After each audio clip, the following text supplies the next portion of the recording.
Seorang mahasiswi ITB yang merupakan warga di Bandar Lampung ditangkap setelah terbukti menjadi joki seleksi calon pegawai negeri sipil atau CPNS.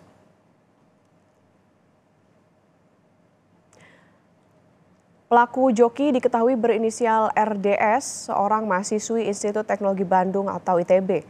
RDS ditangkap oleh Panitia Kejaksaan Tinggi Lampung saat hendak melakukan tes CPNS Kejaksaan beberapa waktu lalu.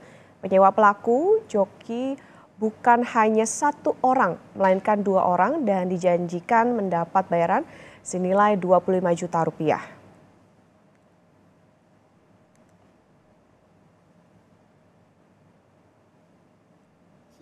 Kasus perjokian ini yang melibatkan pelaku RDS tidak hanya satu orang yang menyewa jasa DS ini, namun ada dua orang, yaitu saudara N dan saudara D, di mana saudara N ini sudah diperiksa, namun saudara D belum diperiksa karena tinggalnya di Palembang.